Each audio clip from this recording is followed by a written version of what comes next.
So surprise! I just pulled into the yoga studio. It is Sunday, and I'm getting ready to go teach Kundalini Yoga, as I always do at 4 p.m. in Yoga Village in Clearwater, Florida. And a little surprise, I'm going to be going on a girls' weekend. Goddesses! Taking a little vacay, mini in the area. Very important for women to gather together, to hold sacred space, to be there for one another. Just like for men, we're all unique, and men and women relate to each other differently than women and women and men and men. And so this next couple days will be really lovely. I'll get to spend some quality time with Dee and play in the kitchen out in Palm Island, and I'll give you some glimpses into what we get into. But before further ado, before I go in to teach, I just want to remind you, don't let what other people think about you take you out of your peace, because believe it or not, it doesn't matter what other people think of you, nor is it any of your business. Why is that? Why do we allow people to take us out of our peace as if what they think of us matters? Ponder on that, and then I'll get back to you a little bit later and we'll kind of talk through it a little bit more. Because life is full of people. People are full of opinions based on their personal experiences. And you know what opinions are like? Everybody's got them, just like...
Stopping off on our way to Palm Island. Guess where we are?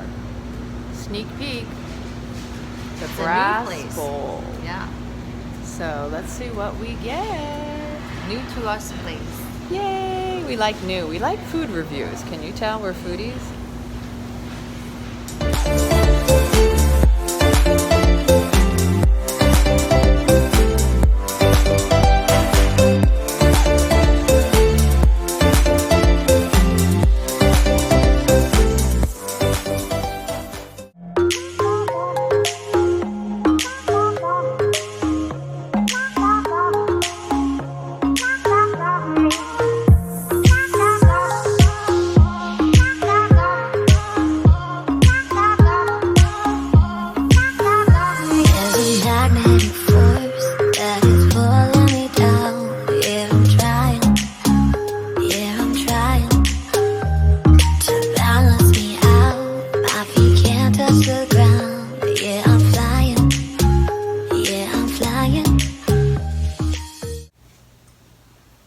So I'm back in the spare room, one of the spare rooms, the room I like to be in, Plum and Lilac, and I'm back to discuss why do we allow other people's opinions of us to matter so much that it drives us to be consumed by what we assume someone thinks of us, as if it matters how we proceed in life, how we behave.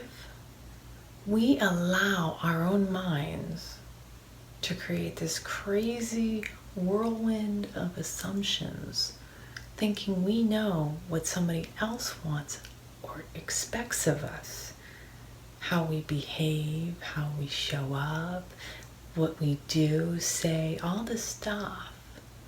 But why?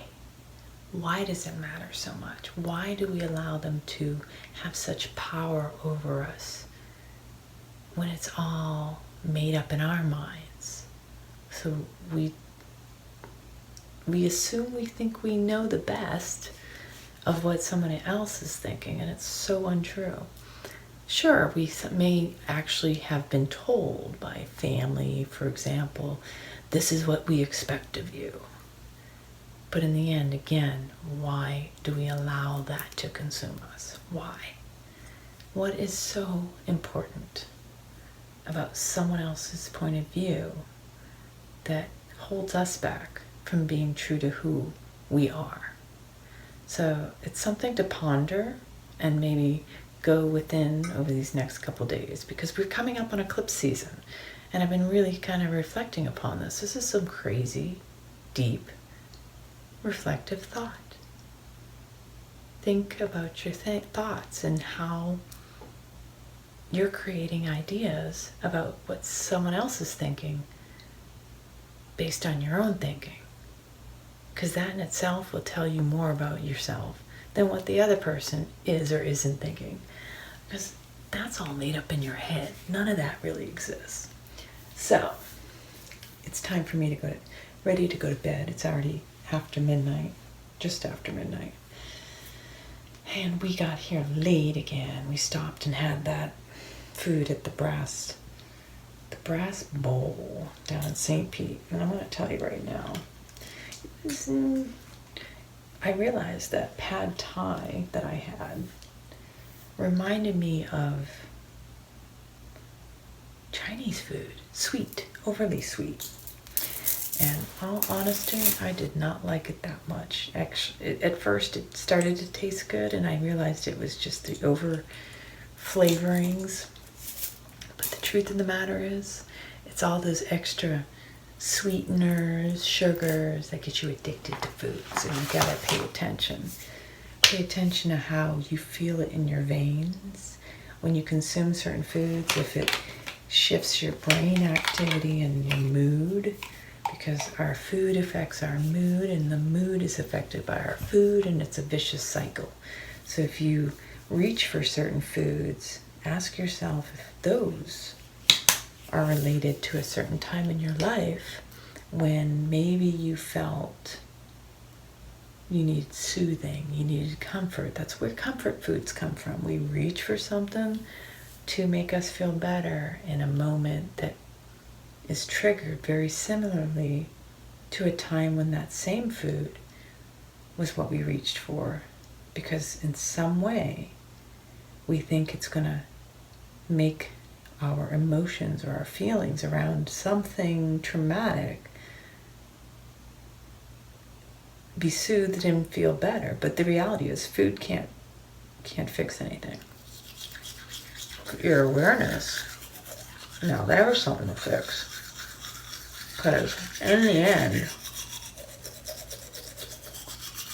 how we nourish and feed ourselves is very important. And this body is a temple. I'm trying this new toothpaste, by the way. See this? It's Oxygen, Essential Oxygen BR Organic Toothpaste. Whiter teeth, fresher breath, and healthier gums. You don't need a lot. You need just a little bit because it's really strong. There's ozone in it too, I think. Aloe vera, xanthan gum, guar gum, coconut oil, peppermint oil, spearmint oil, stevia, lemon oil, rosemary oil, clove, cinnamon, wintergreen, eucalyptus, frankincense, coconut flour, and calcium phosphate. Hydrogen peroxide, 1.5% food grade. It says brush 2 to 3 times a day. Everything's organic. Anyway, this body's a temple. You need to honor it. Don't deny, and don't put crap in it. Because once you put crap into it, what does it give you? You feel like crap. And most people, most of us, I know I did most of my life, and you're feeling like crap, you probably have an internal dialogue that's treating you like crap. Just as much as the food you're putting in your body, it could be just crap. And it really starts with the thoughts, because our thoughts become things. So,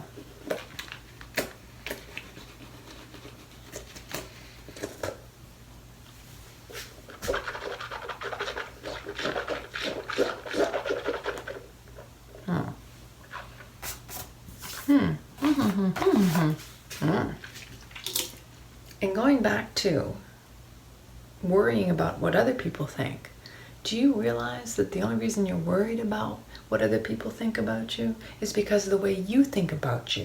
It has nothing to do with what other people are thinking about you. That's where it gets deeper. Because whatever you're thinking someone else is thinking about you is really about what you're thinking about yourself. Or you're projecting your thoughts and how you think about others, which is the crazy reality of your thoughts and your worries about other people's opinions of you and expectations, is because of the projection of what you think about yourself and what you think about yourself through your own perceptions, through someone else's eyes that you're projecting. It goes that deep and then some. But the reality is how you think about yourself is the most important thing, because your opinion matters the most.